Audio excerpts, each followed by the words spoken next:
We can use the setup shown to observe electric field patterns. The two electrodes dipped into a dish of castor oil are connected to an extra high tension power supply.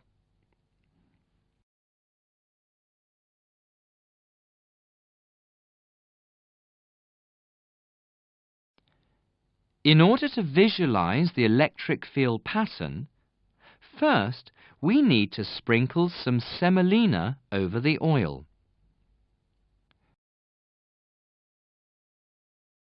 Then switch on the power supply and set the voltage to 5000 volts.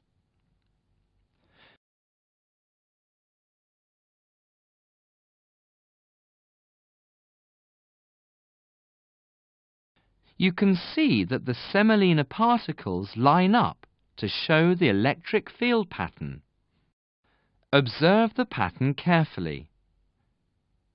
Now, repeat the experiment with electrodes of other shapes.